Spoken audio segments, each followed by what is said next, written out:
మొండోడు రాజు కంటే బలవంతుడు. రాజే మొండోడైతే ఇక తిరిగేలేదు. ఇప్పుడు నరేంద్ర మోడీ అదే మొండోడు. పాకిస్తానోడు మీ దగ్గరికి తీవ్రవాదులు పంపించాడు, వాళ్ళ జోలికి వెళ్ళబాకు, అమెరికా తెచ్చిన ఒత్తిడి. అక్కడ పేల్చి రమ్మన్నాడు, కాల్చి రమ్మన్నాడు, బాంబులు వేసి రమ్మన్నాడు. అంటే అమెరికా చెప్పింది విన్నాడా? ఈ సన్నాసులను వదిలేయండి, సగం బుర్ర వెధవలను వదిలేద్దాం, హాఫ్ నాలెడ్జ్ గాళ్ళని వదిలేద్దాం.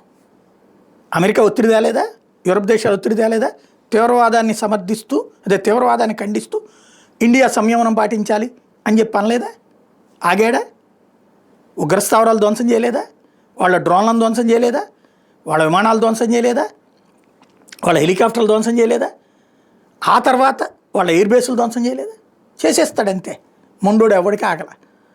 మన పని అయిపోయిన తర్వాత వాడి నుంచి ఫోన్ వస్తుంది, ప్రపంచ దేశాలను ఒత్తిడి తెస్తే వాళ్ళు చెప్తేనే మేము అప్పుడు ఆగుతాం, మీరెవ్వరు జోక్యం వద్దు అన్నాడు. ఆడంతటా వాళ్ళ డీజీఎంఓ ఫోన్ చేశాక అప్పుడు ఆపాం. అది అతని మొండితనం. ఆర్టికల్ 370 ఇష్యూలో చైనా ఎంత గొడవ చేసింది, ఆగాడా? పాకిస్తాన్ ఎంత గొడవ చేసింది, ఆగాడా? కాంగ్రెస్ వీళ్ళందరూ అడ్డుపడే ప్రయత్నం చేయలేదా, ఆగాడా? CAA NRC ఆగాడా?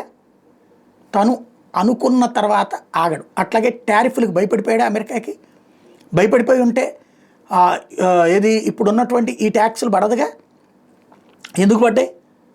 ఇక్కడ వాళ్ళకి సంబంధించినటువంటి జిఎం మెటీరియల్ మనకు అమ్మాలని చూస్తున్నారు. ఇదివరకు అట్లాంటి ఒత్తిళ్ళకే లొంగాం, ఇప్పుడు అట్లాంటి ఒత్తిళ్ళకి లొంగట్ల. అప్పుడు కాంగ్రెస్ ప్రభుత్వం ఉన్నప్పుడు అలా లొంగడబట్టినే మనం ఇప్పుడు బీటీ కాటన్ లాంటి వాటి మీద, బీటీ విత్తనాల కోసం అమెరికా మీద డిపెండ్ అవ్వాల్సి వస్తుంది. వాడు రేట్లు పెంచితే ఇక్కడ మనకి రేట్లు పెరిగిపోతున్నాయి, రైతులు సంక్షోభంలో పడుతున్నారు. ఎరువుల మీద రష్యా మీద డిపెండ్ అవ్వాల్సి వస్తుంది, వాడు రేట్లు పెంచితే మనం ఇక్కడ సఫర్ అవుతున్నాం. ఇక్కడ ఎరువులు తయారు చేసే పని పెట్టుకున్నాం, అట్లాగే ఇక్కడ విత్తనాలు తయారు చేసే పనులు పెట్టుకున్నాం, ఆల్టర్నేటివ్ ప్లాన్ చేసుకుంటున్నాం. అంతేగాని వాళ్ళ మీద డిపెండ్ అయ్యి వాడిని తిట్టుకుంటూ వాడిని బతిళ్ళు ఆడుకుంటూ లేదు. మోడీ ప్రతిదీ రేపటి గురించి చూస్తున్నాడు, ఎల్లుండి గురించి చూస్తున్నాడు, భవిష్యత్తు గురించి చూస్తున్నాడు. ఎవరికి భయపడే రకం కాదు. కాకపోతే ఆ టెంపరితనం నచ్చనటువంటి వాళ్ళ మాటలే డిఫరెంట్గా ఉంటాయి.